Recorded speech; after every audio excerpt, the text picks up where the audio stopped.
لیکن اس کے بعد ان کی تاریخ میں ایک دور وہ آیا جب حضرت مسیح علیہ السلام ان میں مبعوث کیے گئے۔ یہ 1400 سالہ تاریخ کا کلائمیکس ہے یہود کی۔ جب کتاب انہیں دی گئی تھی تورات حضرت موسیٰ کے ذریعے، وہ 1400 قبل مسیح کا واقعہ ہے۔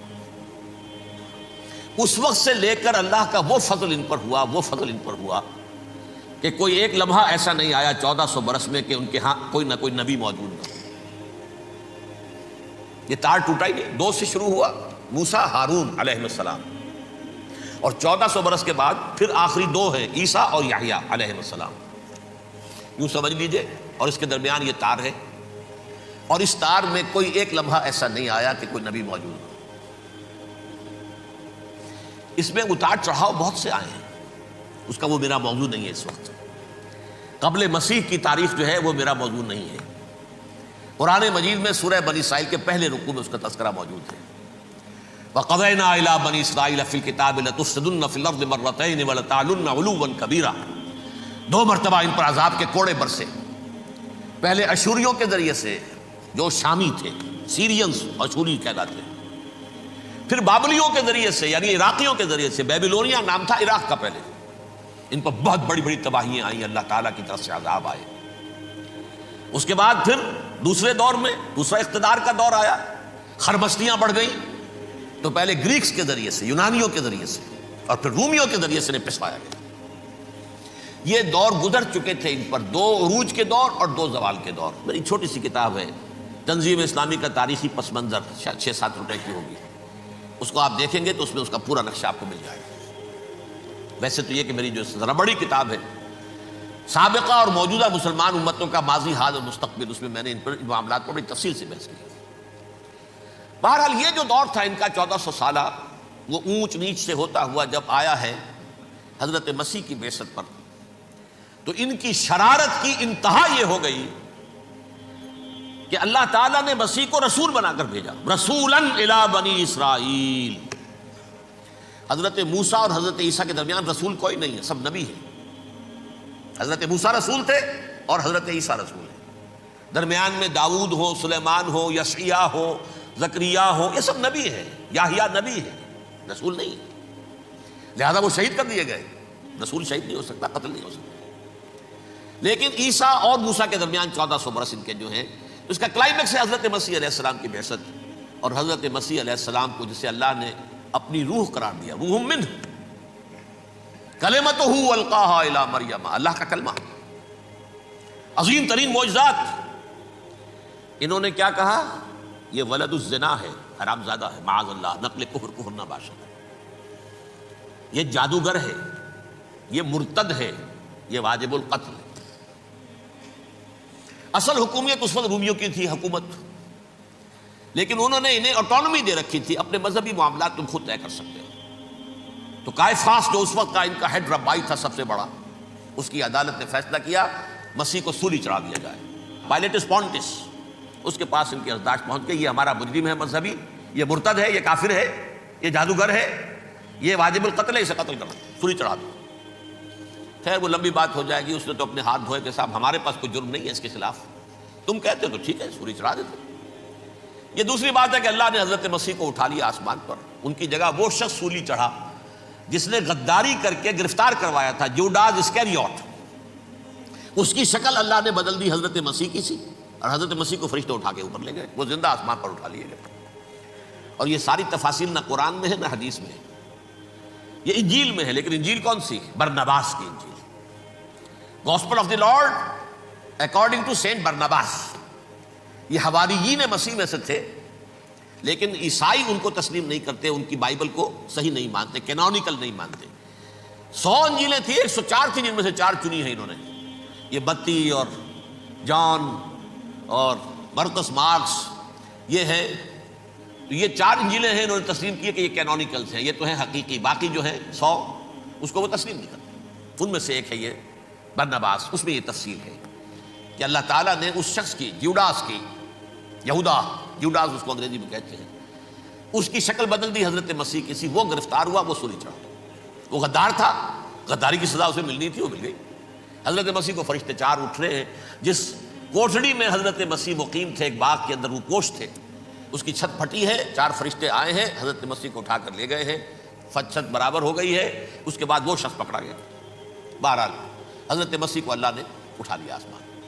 لیکن وہ دن ہے کہ اس قوم کو اب مغضوب علیہم قرار دے دیا گیا۔ نوٹ کر دیجئے، اصل میں تو ہونا یہ چاہیے تھا کہ رسول کی جان کے در پہ جب کوئی امت ہو جاتی تھی تو اللہ کا قاعدہ یہ تھا کہ اس امت کو نسیہ منسیہ کر دیا جائے۔ حضرت نوح کی قوم کو ختم کیا یا نہیں؟ حضرت ہود کی نگاہوں کے سامنے قوم عاد برباد کی گئی یا نہیں؟ حضرت صالح کی نگاہوں کے سامنے قوم سمود برباد ہوئی؟ یہ اللہ کا قاعدہ رہا۔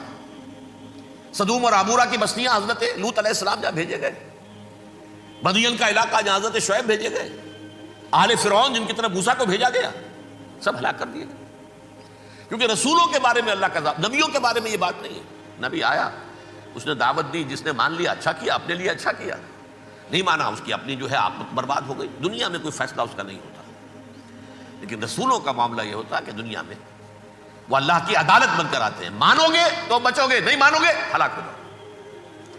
تو اس اعتبار سے وہ مستحق تو ہو چکے تھے اس کے کہ انہیں ہلاک کر دیا جائے۔ اب اللہ کی کوئی خصوصی مشیت ہے، اس میں کیا حکمت ہے؟ وہ ہے ایک حکمت، میں بعد میں اگر وقت ہوا تو بتاؤں گا۔ فیصلہ یہ کیا اللہ نے کہ حضرت مسیح کو تو اٹھا لیا زندہ، اور ان کی رسی ابھی مزید دراز کر دی کہ ان کو ابھی مہلت دے دی کہ تمہیں آخری استیصال، جس کو عذاب اکبر کہتا ہے قرآن، سورہ سجدہ جو حضور ہر جمعے کی پہلی رکعت میں فجر میں پڑھتے تھے، وَلَنُذِيقَنَّهُم مِّنَ الْعَذَابِ الْأَدْنَىٰ دُونَ الْعَذَابِ الْأَكْبَرِ لَعَلَّهُمْ يَرْجِعُونَ۔ چھوٹے چھوٹے عذاب اور ایک بڑا عذاب، جبکہ قوم بالکل برباد، نسیم منسیہ، کأن لم یغنوا فیہا، ایسے ہو جائیں جیسے کوئی تھے ہی نہیں آباد یہاں۔ لا یرا الا مساکنہم، اب ان کے مسکن نظر آتے، مکین نظر نہیں آتے۔ یہ عذاب اکبر جو ہے وہ ان پر نہیں آیا، حالانکہ وہ مستحق ہو گئے تھے اسی وقت۔ اس کو یوں سمجھیے کہ کسی شخص کو پھانسی کا حکم تو ہو جائے، ایگزیکیوشن نہیں ہوتا ہے، کئی سال گزر جاتے ہیں پڑے ہوئے، اور معاملات جو ہیں وہ چلتے رہتے ہیں۔ یہ معاملہ ہوا اس کے ساتھ، ورنہ یہ مستحق ہو چکے تھے آخری بربادی تباہی کے، عذاب استیصال، جڑ سے کاٹ دینے والا عذاب، وہ آ سکتا تھا ان پر اسی وقت، لیکن اللہ نے ان کی مہلت دراز کی ہے۔ لیکن اس کے بعد اللہ نے ان کو ایک اور موقع دیا۔ 600 برس بعد حضرت مسیح کے محمد الرسول اللہ صلی اللہ علیہ وسلم کی بعثت ہوئی، اور یہ میں سمجھتا ہوں کہ اس قوم پر اللہ کا اتنا بڑا فضل تھا، اتنا بڑا فضل تھا، اتنا بڑا فضل تھا۔ اب پھر ایک موقع دیا، عسیٰ ربکم ان یرحمکم وان عدتم عدنا۔ دیکھو اب بھی تمہیں ہم ایک موقع دے رہے ہیں، تمہارا رب تمہارے اوپر اب بھی فضل کرنے کو تیار ہے، رحم فرمانے کو تیار ہے۔ ان ھذا القرآن یہدی للتی ہی اقوم، اس قرآن کے سائے میں آ جاؤ، یہ شاہدرا ہے ہدایت میں آنے کا، اس میں داخل ہو جاؤ، محمد کی تصدیق کرو صلی اللہ علیہ وسلم، دامن محمدی میں آ جاؤ، اب بھی ہم تمہارے گناہ بخش دیں۔ لیکن نہیں، اس قوم نے حضرت محمد صلی اللہ علیہ وسلم کی دشمنی کی کمر کس لی، اور اب یوں سمجھیے اس تاریخ سے لے کر آج تک یہ گٹھ جوڑ ہے۔ ظاہر بات ہے کہ ابلیس کا بھی اصل دشمن اب کون ہے، یا ہدف کون ہے، ٹارگٹ کون ہے؟